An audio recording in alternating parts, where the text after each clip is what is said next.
자, 안녕하세요. 청균세 비판 두 번째 시간이 되겠습니다. 아즈텍과 잉카는 청균세 때문에 멸망하지 않았다라는 주제로 강의를 시작하겠습니다. 아즈텍 문명과 잉카 문명 그러면은 상당히 오래돼 보이는데요. 실은 그렇지 않습니다. 1500년을 전후해서 극성기를 맞았던 두 제국이 되겠습니다. 아즈텍 문명은 지금의 멕시코에 있었던 문명이고요. 잉카 문명은 지금의 페루 쪽에 있었던 문명이 되겠습니다. 청균세에서 다이아몬드의 가장 근본적인 문제의식은 바로 그거였었죠. 왜 아메리카 사람들이 유럽을 정복하지 못하고 유럽 사람들이 아메리카를 정복하게 됐는지 그거였었고요. 그 해답은 바로 인구에 있었습니다. 인구의 증가가 모든 문명의 비밀을 파헤칠 수 있는 핵심이었었는데요. 왜냐하면 인구가 많아지면 사회적인 분업이 가능하기 때문입니다. 어떤 사람은 정치가가 되고 어떤 사람은 군인이 되고 어떤 사람은 기술자가 된다는 거죠. 이 기술자가 바로 무기를 개발을 하고요. 선박을 만들어서 침략에 나설 수 있었던 겁니다. 그 다음 많은 인구를 다스리기 위해서 문자가 발명이 되고요. 또한 중앙 집권적인 정치 조직도 출현하게 됩니다. 그렇다면 잉카와 아즈텍의 인구는 어느 정도 되었을까요? 청균세에서 잉카의 인구를 수백만 내지 수천만으로 보고 있고요. 아즈텍의 인구는 2천만으로 보고 있습니다. 청균세에서 인구의 중요성에 대해서 이야기를 하면서요. 자기가 자주 가는 새를 관찰하기 위해서 자주 가는 그 뉴기니의 인구는 이때 당시에 고작 100만 밖에 되지 않았는데 이른바 가장 발달된 농업지대였었던 중국 벽환 초승달 지대, 그 다음 안데스, 여기가 바로 잉카가 되겠습니다. 중앙 아메리카 아즈텍인데요. 이런 네 곳에서는 수천만의 인구를 가지고 있었다라는 거죠. 그래서 100만 인구와 수천만의 인구는 게임이 되지 않는다. 기술, 문자, 정치 체제에서 상대가 되지 않는다. 이런 결론을 내리고 있습니다. 어떤 역사학자는 아즈텍의 인구를 2,500만 명으로 보고 있고요. 여기는 문자도 있었습니다. 그 다음에 잉카 제국의 인구를 1,600만으로 보고 있고요. 여기는 문자가 없었네요. 참고로 1,500년을 전후한 조선의 인구는 1,000만 명이 못 됐다라고 추산되고 있습니다. 그래서요, 이 수천만의 인구를 가지고 있는 아즈텍과 잉카의 인구는 유라시아의 인구하고 거의 맞먹는다라는 거고요. 면적에 있어서도 거의 76%를 차지하고 있습니다. 그러나 단 하나의 약점이 있었는데 잘 연결되지 않아서 섬과 같았다라고 다이아몬드는 쓰고 있습니다. 그런데 이 거대한 두 제국의 붕괴가 믿기지 않습니다. 스페인 코르테스 군대 고작 600명에 의해서 2,500만의 제국이 붕괴를 하게 되는 거고요. 그 다음 잉카 제국은 피사로에 있어서의 군대 168명에 의해서 붕괴를 하게 됩니다. 이때 군대만 하더라도 8만 명이 있었는데요. 500배가 넘는 이 군대가 168명의 오합지졸의 군대에 의해서 무너졌다라고 돼 있습니다. 더욱 놀라운 사실은 피사라의 군대는 한 명도 전사하지 않았다. 이렇게 기록을 하고 있습니다. 그렇다면 이런 거대한 제국의 붕괴를 다이아몬드는 어떻게 서술을 하고 있냐면요. 먼저 총에 대해서 쓰고 있습니다.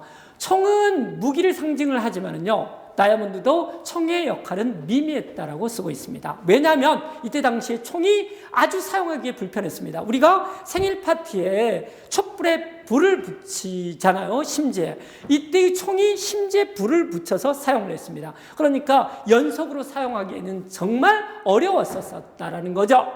그 다음에 균이 있습니다. 어찌 보면은 아메리카의 인구가 유라시아에 대등했었지만 단 하나의 부족한 점 같은 경우는 균이라고 할 수 있겠습니다. 균이라는 것들은요, 동물로부터 오는데 아메리카에는 가축화가 가능한 포유동물이 라마라는 한 종류밖에 없었다라고 그러죠. 그래서 균이 부족했고요. 따라서 정복자들이 가지고 온 천연두와 같은 균에 무방비 상태로 노출됨으로써 100년 사이에 거의 90% 이상의 인구가 거의 멸종하게 됩니다. 이런 게 제국 붕괴의 또 하나의 이유가 되겠고요. 또 하나는 쇠, 금속, 여기서는 무기가 되겠습니다. 쇠칼 내지는 쇠갑옷이 있는데요. 원주민들은 돌이라든지 나무 곤봉으로 싸웠다라고 되어 있습니다. 과연 총균세 때문에 그 거대한 제국이 그렇게 신속하게 붕괴를 했을까? 이 점에 대해서는 우리가 다시 한번 따져봐야 될 것 같습니다. 총의 역할에 대해서는 다이아몬드도 미미했었다라고 쓰고 있습니다. 다음으로 균. 물론 장기적으로는 치명적이었겠지만 단기적인 전투에서는 결정적인 요인은 아니었습니다. 마지막으로 쇠로 상징되는 우수한 무기가 있겠습니다. 우리말에 중과부적이라는 말이 있습니다. 많은 수와 적은 수는 적이 되지 못한다. 게임이 한마디로 안 된다라는 겁니다. 실제로 그랬습니다. 1519년 전투에서 코르테스는 현지 동맹 세력과 연합하여 공격을 했음에도 불구하고 장기간의 포위 공격과 굶주림에 지쳐서 도망을 치게 됩니다. 코르테스는 천신만고 끝에 동맹 세력의 땅에 도착을 해서 목숨을 부지할 수 있었습니다. 과연 동맹 세력이 없었다면 코르테스가 살아남을 수 있었을까요? 그 다음에 쿠바에서 온 지원군과 원주민의 동맹 세력의 지원을 받아서 무려 4달에 걸친 치열한 필사적인 싸움을 통해서 승리를 쟁취할 수 있었습니다. 그래서 현지 동맹 세력의 지원이 없었다면 승리를 거둘 수 없었을 것이다. 이렇게 볼 수 있다는 거죠. 벤자민 킨이라는 역사학자도 그렇게 보고 있습니다. 4분이 신속한 붕괴를 가져온 가장 중요한 원인이었었고요. 아스테카인에 대해서 가지고 있었던 다른 부족에 있어서의 증오심이 코르테스 군대하고 연합하게 하는 계기가 됐었다라고 쓰고 있습니다. 유발 하라리도 거의 비슷한 맥락에서 이야기를 하고 있는데요.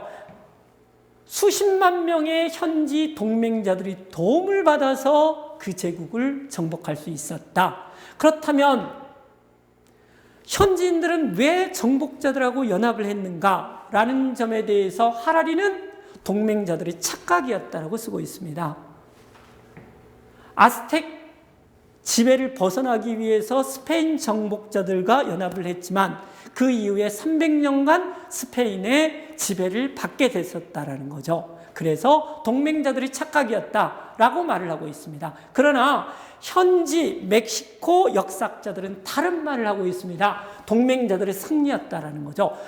멕시카족은 그들이 적이었었고요. 따라서 아스텍 제국에 있어서의 붕괴는 원주민 집단의 승리였다라고 쓰고 있습니다. 그래서 스페인 정복자들과 동맹을 맺었던 부족 영지들은 예전 체제를 계속 지속하고 있었기 때문에 승리했었다라고 쓰고 있습니다. 그래서 우리는 인구 2,500만이 넘는 거대한 제국에 있어서의 그렇게 신속한 붕괴는 바로 487개로 이루어진 부족 연맹에서 찾을 수 있다는 거죠. 그래서 총균세에 의해서 몰락을 했다기보다는 그 500개의 부족을 통합할 수 있는 이데올로기가 없었기 때문에 붕괴를 했었다라고 보는 게 타당할 것 같습니다. 바로 운명공동체 의식이 없었기 때문에 같이 죽고 같이 살겠다라는 의식을 갖는 게 아니라 오히려 아스텍 부족이 붕괴를 해야지만이 자기가 살 수 있다라고 생각을 했었기 때문에 아스텍 제국이라는 것은 그렇게 신속하게 붕괴할 수밖에 없었던 것입니다. 자, 이제 우리가 결론을 내려야 할 시간입니다. 다이아몬드에 있어서의 기본적인 문제의식은 바로 뭐였었냐면요. 왜 아메리카가 유럽을 정복하지 못하고 유럽이 아메리카를 정복하게 됐는가? 이게 바로 기본적인 문제의식이었고요. 이거를 다른 식으로 표현을 한다 그러면은 왜 아메리카가 정복의 수단이었었던 총균세를 갖지 못하고 유럽인들이 이거를 갖게 됐는가? 이런 거였습니다. 다이아몬드가 찾아낸 답은 바로 지리 결정론이 되겠습니다. 어디서 살았는지에 따라서 그게 결정이 됐었다라는 거죠. 여기에서 가장 결정적인 요인은 바로 인구였습니다. 인구가 많고 적음에 따라서 기술 발전의 수준이라든지 제도 이런 것들이 다 결정이 됐다라고 다이아몬드는 결론을 내리고 있습니다. 그렇다면 이게 뉴기니에 있어서의 유력한 정치가였었던 얄리에 대한 대답은 됐을까요? 예, 아주 잘 됐습니다. 뭐라고 이야기를 하고 있냐면요, 고작 100만의 인구밖에 가지지 않았었던 뉴기니는 수천만의 인구를 가지고 있었던 다른 지역에 대해서 게임이 될 수가 없었다라고 결론을 내리고 있습니다. 따라서 너희는 식민지가 될 수밖에 없었어 라고 결론을 내리고 있는데요. 그렇다면 이건 뭡니까? 여기에 나오는 안데스 지역이라든지 중앙아메리카, 다시 말해서 아즈텍이라든지 잉카 같은 경우는 인구가 상당히 많았었다라는 거죠. 예를 들자면 아즈텍의 인구는요, 무려 2,500만, 다이아몬드도 소개를 했듯이 2,000만의 인구가 됐었는데 유럽인들에게 의해서 정복이 될 수밖에 없었습니다. 불과 수백 명에 의해서요.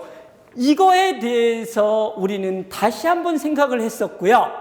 그렇다고 그러면은 유럽인들에 의해서 정복이 됐었던 것들은 총준세 때문이 아니라 다른 요인이 더 결정적이었을 것이다라고 이야기를 했었고, 그 요인은 바로 그 내부에 있어서의 운명 공동체 의식이 없었기 때문이다. 같이 죽고 같이 살겠다라는 의식이 없었고, 이거는 이데올로기가 없었기 때문이고요. 이거는 자연 환경에 의해서 결정되는 게 아니라 거기서 살았던 인간들에 의해서 이거는 형성될 수 있었기 때문에 다이아몬드의 견해같이 너희는 어쩔 수 없이 식민지가 될 수밖에 없었어. 왜냐하면 너희가 안 좋은 땅에서 살고 있었기 때문에 이렇게 결론을 내리는 것들은 아주 잘못됐다라고 생각을 합니다. 그리하여서요, 다이아몬드에 있어서의 총 결론은 뭐냐면요, 운명론적이고 숙명론적이라는 거죠. 지리결정론에 의해서 모든 것이 되기 때문에 인간의 역사라든지 이런 것들은 무시될 수밖에 없었다, 이렇게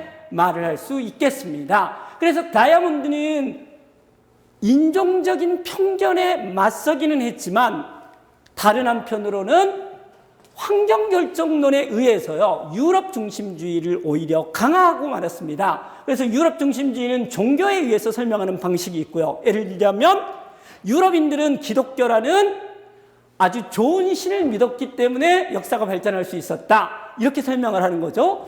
그 다음에 인종, 백인은 DNA가 우월했기 때문에 이거에 반대해서 다이아몬드가 출발했음에도 불구하고 결론은 뭐였었냐면은 어떤 환경에 의해서 살았느냐에 의해서 이후 역사가 결정이 된다라고 봤기 때문에요, 이 환경결정론에 의해서 오히려 유럽 중심주의, 서유럽이 세계를 지배할 수밖에 없었다라는 결론을 오히려 강화시키고 있습니다.